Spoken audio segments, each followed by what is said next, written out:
हो जाए पाकिस्तान से युद्ध, लाहौर तक घुस जाएंगे। और जब हो गया तब कहा महाराज हम निकालेंगे। कहा नहीं निकाल पाओगे, 10,000 लेंगे। कहा हाँ ठीक है। तो दुनिया में जितनी चीजें तुम्हारे जीवन में ताकत पैदा करेंगी, उन सब चीजों का सम्मान खुद ब खुद पैदा हो जाएगा। मैदान से पहले सब योद्धा हैं। साहब, भूत वाला पेड़ पूरा गांव मान रहा था और भूत वाला पेड़ सबके पीछे दौड़ा था। इसको कहते हैं जिंदा दिमाग। तो जितनी लोग सुअर की समझ वाले होते हैं, उनको तुम चाहे जितना समझाओ,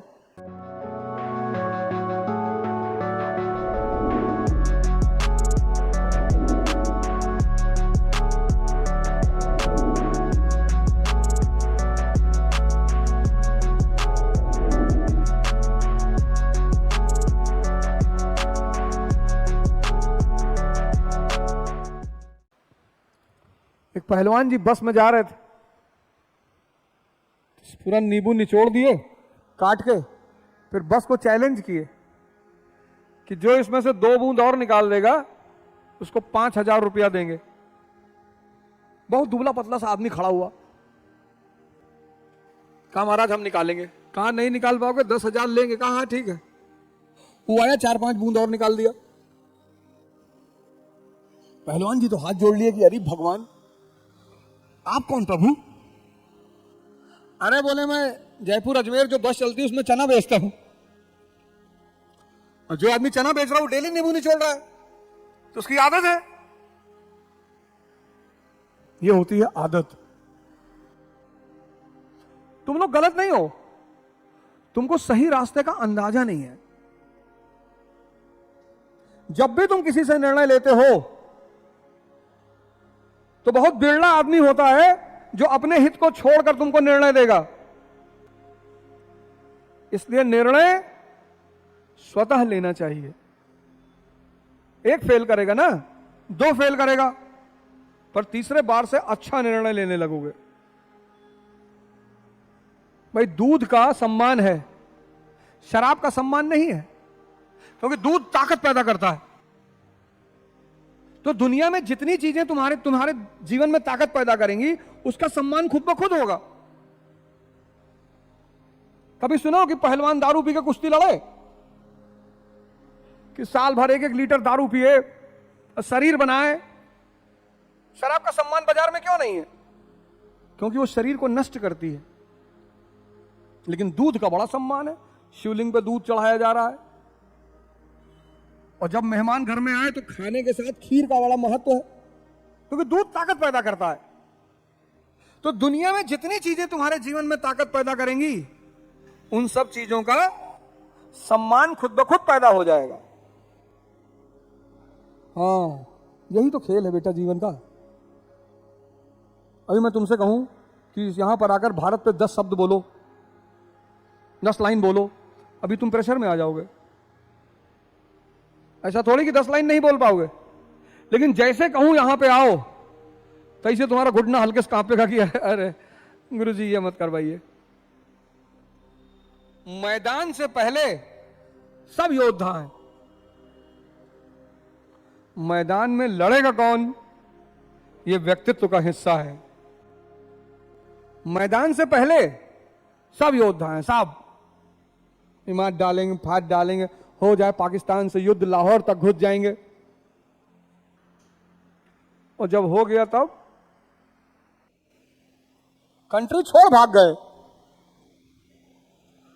हिंदुस्तान के कम से कम 5% लोगों ने दुबई में संपत्ति ले रखी है कि अगर भारत में युद्ध हुआ, और वही सबसे ज्यादा राष्ट्रवाद चिल्लाते भी।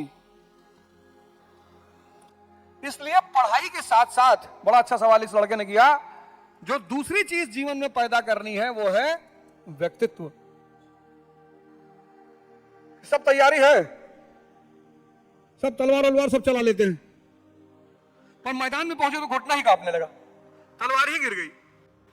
मतलब तुम लोग सोचो कि इस देश में पंचायत सीरियल देखे ना, पहला पार्ट देखे, भूत वाला पेड़ पूरा गांव मान रहा था, और भूत वाला पेड़ सबके पीछे दौड़ा था।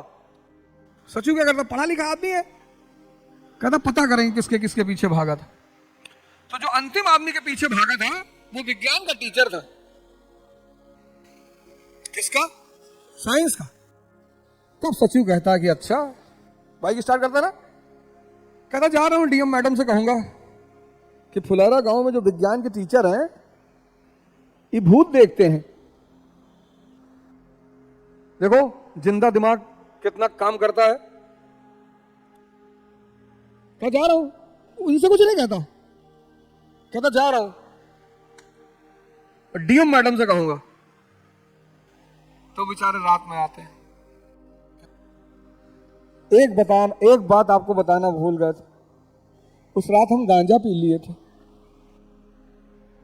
अब जब गांजा पी लोगे, भांग खा लोगे, तो पेड़ तो तुम्हारे पीछे चलेगा ही।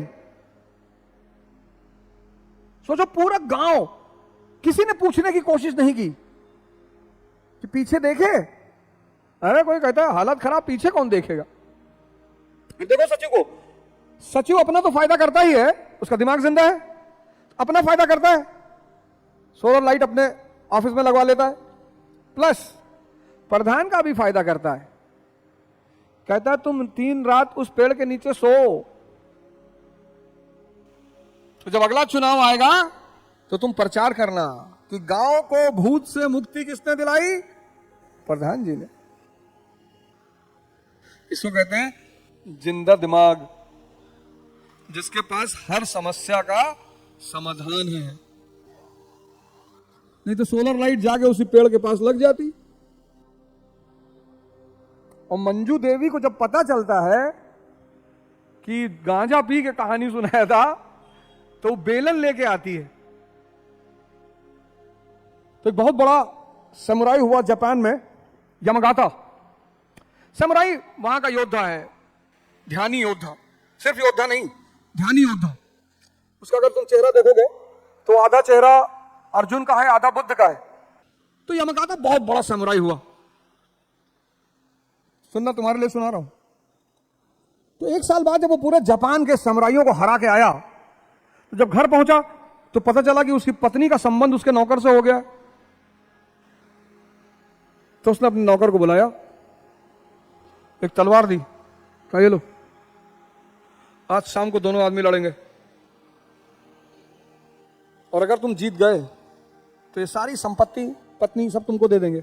अरे उसने कहा सरकार ऐसे ही मार डालो, जब हम जिंदगी में कभी तलवार उठाए ही नहीं और तुम पूरे देश के तलवारबाजों को हराए हो, तो मार तो तुम हमें एक ही झटके में डालोगे। ये सब क्या नाटक कर रहे हो, तलवार ले लो, लड़ो, मार दो। अरे उसने कहा नहीं, ऐसे थोड़ी, शाम को युद्ध होगा। तो उस मोहल्ले में एक मंदिर था, वहां एक महात्मा जी रहते थे। तो नौकर को पता चला कि मरना तो है ही है, हो सकता है महात्मा जी के पास कोई समाधान मिल जाए। तो गया, बताया सारी कहानी। तो महात्मा जी ने कहा एक काम कर, तलवार उठा और जा, और 1 लात मार उसके दरवाजे पर और गाली दे, और कह निकल। अरे नौकर ने कहा यार दोपहर में ही मरवा डालोगे, कम से कम शाम तक का तो टाइम है। महात्मा ने कहा जितना कह रहा हूं बेटा कर लो, यही गुंजाइश है, और कोई गुंजाइश है नहीं। मरना तो तुमको वैसे भी है, चाहे शाम को मरो चाहे दोपहर में मरो, लेकिन ये एक रास्ता है। तलवार उठाया, दोपहर में पहुंचा यमगाता के घर पे, 1 लात मारा खींच के, लगा मां बहन की गाली देने यमगाता को। उसके मन में भाई सुबह तक रो रहा था, इसको इतनी हिम्मत कहां से आ गई। तो उसको लगा कि बाबा के पास गया था, लगता है बाबा इसको कोई दिव्य शक्ति दे दिया। देखो वो निकला तो, लेकिन मन में शंका पैदा हो गई। जैसे निकला, उसका नौकर ने 1 तलवार खींच के मारा। उसको तो समझ में नहीं आया कि क्या हो गया इसको। यमगाता की तलवार ही ना उठे। उसके नौकर ने कहा मर गए क्या, खत्म सारी हिम्मत, कहां गई तुम्हारी तलवारबाजी, लड़ो नहीं तो काट डालेंगे तुमको। तो किसी तरह उसने 1 आध बार तलवार चलाई, मारा, नौकर ने तलवार गिर गई। व्यक्तित्व। भैया जो अनुराग भाई ने हमसे कहा सर बारिश बहुत हो रही है, लड़के आएंगे नहीं। मैंने कहा एक पागल होगा पूरे जयपुर में, मैं आया यहां देखा 10-12 पागल बैठे थे। मैंने एक कोई तो पागल होगा जो आएगा। अरे बोले सुबह से बारिश हो रही, पानी भर गया। हमने कहा भरने दो। हम जैसे यहां पहुंचे हमने कहा देखा, तुमसे कहते थे ना कुछ पागल तो यहां इस शहर में भी होंगे। बारिश हो रही तो होने दो बारिश। तो ये है व्यक्तित्व। तो जीवन में शिक्षा के साथ जो दूसरी महत्वपूर्ण चीज है वो क्या है? व्यक्तित्व। 90% लोग बेइज्जती से डरते हैं और मजेदार बात उनकी है ही नहीं। गाय को घर में रखते हैं, कुत्ते को घर में रखते हैं, सूअर को घर में क्यों नहीं रखते? जानवर तो वो भी है, तो सूअर को घर में क्यों नहीं रखते हैं? उसको समझ नहीं है। जैसे कुत्ता है ना, उसको तुम जहां ले जाओगे पेशाब कराने घुमाने तो वही करेगा। वो बहुत अपवाद में घर में करेगा। इसलिए जितने लोग कुत्ता पाले होते हैं ये घुमाने ले जाते हैं सुबह शाम। तो सुबह शाम घुमाने का मतलब कि सुबह शाम वो मल अपना बाहर फेंक दे। गाय के मल से किसी को नफरत ही नहीं है। गाय का गोबर से हम लोग चौका को लीपते थे, किचन, आंगन। गांव में जाके पूछो, हमारा जो मिट्टियों का घर था, बोला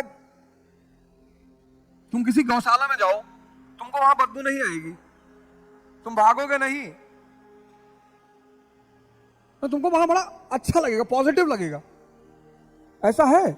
इसीलिए तो हम गाय को पूजते हैं कि जिसके मल से किचन लीपा जाए। किचन, और क्या हिंदू क्या मुसलमान, सब। ये तो आज हो गया ना हिंदू मुसलमान। लेकिन सूअर, उसकी समझ नहीं है। उसको चाहे जितना बाहर ले जाओ, वो घड़ी में मल गिराएगा और उसका मल। तो जितनी लोग सूअर की समझ वाले होते हैं उनको तुम चाहे जितना समझाओ। समझ का एक नियम है, एक बार समझ गए तो तुम अगर अपने मन से कहो कि भाई भूल जा, अरे वो कहेगा अब तो अपने मन से कहो कि भाई साइकिल चलाना भूल जा, वो कहेगा यार अब कैसे भूल जाए। जब तुम किसी चीज को रटते हो तो वो सिर्फ तुम्हारे मन के स्तर पे रहता है, और मन में चूंकि हजारों विचार चलते रहते हैं। लेकिन जब तुम कोई चीज समझते हो तो तुम्हारे वो अवचेतन मन में चला जाता है, चेतना में, फिर वो कभी नहीं भूलता।